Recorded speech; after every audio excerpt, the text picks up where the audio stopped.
কেউফালে গুজৰি গুমৰি আহিছে বান উটুৱাই নিলেহি গাঁওখন সুখৰে ঘৰখন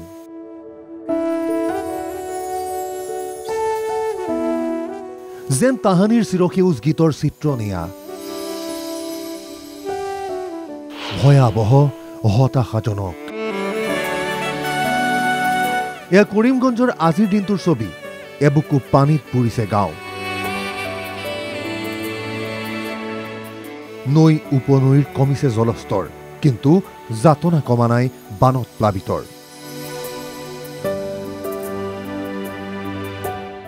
এই পথেৰে চলিছিল বাইক গাড়ী চাইকেল কিন্তু এতিয়া চলে মাত্ৰ নাও আজি হৈছে নৱম দিন আৰু 9 নম্বৰ দিন আৰু সেই 9 নম্বৰ দিনৰ পৰিৱেশ দেখুৱাইছো আমি আৰু এই মুহূৰ্তত আমি উপস্থিত হৈছো আহি কৰিমগঞ্জৰ শৰীফনগৰ এলেকাত আৰু আমি যি ঠাইত এই মুহূৰ্তত থিয় হৈ আছো এয়া হৈছে এখন গড়কাপ্তানি পথ যি পথৰ ওপৰতে নিশ্চয় দেখিবলৈ পাইছে যে এখাটো এই মুহূৰ্তত পানী হয় এয়াই পৰিৱেশ বানক ৰুধিবলৈ বিফল এটা বিয়াগুম বিভাগ যিনিয়ে চাই সেইফালেই পানী প্ৰথম পৰ্যায়ৰ বান শেষ হোৱাৰ সকাহ লৈ ৰাইজে উশাহ সলাবলৈ নাপাওঁতে এয়া দ্বিতীয় পৰ্যায়ৰ বানৰ তাণ্ডৱ কৰিমগঞ্জত ঘৰ ডুবিছে পথাৰ ডুবিছে পাৰাপাৰ নেৰেখা সাগৰ সম পৰিৱেশ এবুকু পৰ্যন্ত পানী হোৱা এই ঠাইবোৰত এতিয়া একাঠুলৈকে পানী আন ক'ৰবাত এককাল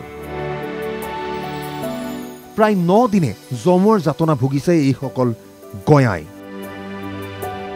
চলি থকা নাৱে পাৰ কৰে জৰুৰীকালীনভাৱে ৰাইজক তাৰ বিনিময়ত দিব লাগে ভাড়া একে লেঠাৰিয়ে বৰষুণ আৰু সুপৰিকল্পনাৰ অভাৱে আলৈ আথানি কৰিছে ৰাইজৰ প্ৰায় 30 শতাধিক গাঁও পানীৰ কবলত 2 লাখৰো অধিক লোক বানত আক্ৰান্ত